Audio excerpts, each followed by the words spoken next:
కదా అన్నారు కనుక నేను ఇతర పార్టీ వాళ్ళని తీసుకుంటున్నా అంటున్నాడు. దానికి ఆన్సర్ ఎక్కడుంది? సో అందువల్ల ఫిరాయింపుల పైన రాజకీయ పార్టీలు ఎంత మాట్లాడకపోతే అంత మంచిది. ఎందుకంటే స్కెలిటన్స్ కప్బోర్డ్ బయటపడతాయంటారే, ఇంగ్లీష్లో ఈడియం ఉంది. అందరూ ఇందులో చేసిన పని. చేపల బుట్ట అందరూ శాకాహారులే, చేపల బుట్ట మాయమైంది అన్నట్టు ఉంటుంది. ఇందులో అందరూ శాకాహారులే, చేపల బుట్ట మాయమైందట. అట్లా చేశారు రాజ్యాంగాన్ని ఇప్పుడు. అందువల్ల రాజకీయ పార్టీలు తమ దాకా వచ్చే వరకు ఒక నీతి, లేకపోతే ఇంకో నీతి అంటే ఎట్లా? మొదలు బీఆర్ఎస్ ఈ అంశం పైన మాట్లాడాలంటే బేషరతుగా కేసీఆర్ శాసనసభకు వచ్చి నేను ఆ రోజు ఫిరాయింపులు ప్రోత్సహించడం తప్పు, ఇది జరగాల్సింది కాదు, ప్రజాస్వామ్యంలో నేను పొరపాటు చేశాను, మీరు కూడా ఈ పొరపాటు చేయకండి, అందరం కలిసి రాజ్యాంగాన్ని కాపాడుకుందాం, ఈ రాజకీయ సంస్కృతికి స్వస్తి పలుకుదాం అని కనుక కేసీఆర్ అంటే డెఫినెట్గా కేసీఆర్ స్థాయి పెరుగుతుంది. అప్పుడు కాంగ్రెస్ పార్టీని మనం తప్పనిసరిగా ప్రశ్నించవచ్చు. చూడు కేసీఆర్ పశ్చాత్తాపాన్ని వ్యక్తం చేస్తున్నాడు, ఇక నేను చేయనట్టున్నా మరి మీరు కూడా చేయకండి అని చెప్పచ్చు. లేకపోతే ఇంకెక్కడ రాజకీయంగా ఉంటుంది? ప్రధాని నరేంద్ర మోదీ ఈ శ్రీరామ నవమికి తమిళనాడులో ఉన్న రామేశ్వరంలో ప్రొఫెసర్ గారు మనతో జాయిన్ అయ్యారు. నమస్తే నాగేశ్వర్ గారు. నిన్న అసెంబ్లీలో రేవంత్ రెడ్డి చాలా క్లియర్గా చెప్పారు సార్, ఉప ఎన్నికలు రావు అని చెప్పి.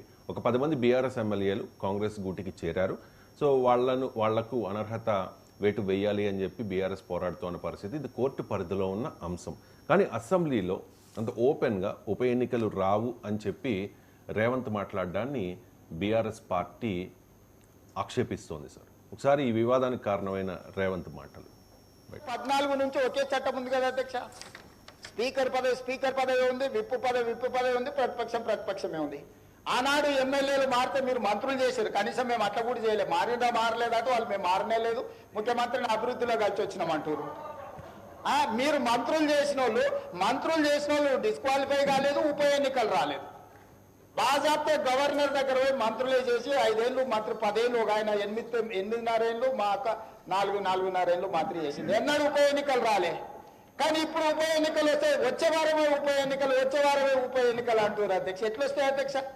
చట్టం మారలే, న్యాయం మారలే, స్పీకర్ ఆఫీసు సేమే ఉంది, పాలకపక్షం ప్రతిపక్షం అట్లనే ఉంది, రాజ్యాంగం అసలే మారలేదు.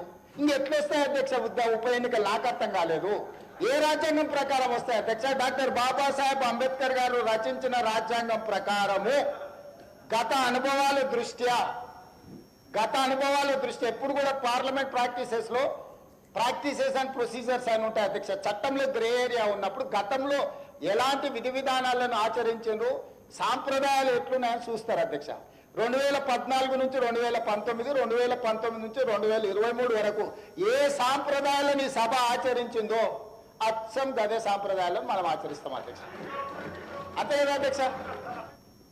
ఇది ఫిరాయింపులు ప్రోత్సహించడం అంటూ ఉంది sir BRS party. And court పరిధిలో ఉన్న అంశాన్ని రేవంత్ ఏ రకంగా చెప్తారు? రేవంత్ తీర్పు ఇవ్వడానికి ఆయన ఎవరు అని క్వశ్చన్ చేస్తూ ఉన్నారు.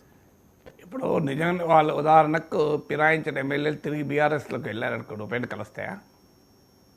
మీరు వాళ్ళు కాంగ్రెస్కి వస్తేనే కదా చర్చ. వాళ్ళు తిరిగి బీఆర్ఎస్ ఉప ఎన్నికలు రావు. మరి ఉప ఎన్నికలు రావడం దానికి రకరకాల మీనింగ్స్ ఉంటాయి కదా. ఫండమెంటల్ పాయింట్ ఏంటి? బీఆర్ఎస్కు రాజకీయ అర్హత ఉందా దీనిపైన మాట్లాడేది.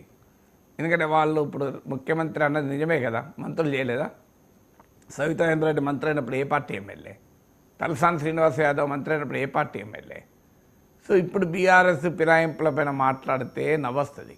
ఎందుకంటే మీరు 10 ఏళ్ల పాటు అన్ని పార్టీలు చీల్చి చెండాడి ఆ ఎమ్మెల్యేలు తీసుకొని శాసనసభాపక్షాలు విలీనమైన ప్రకటించి ఎప్పుడు ప్రకటించారు?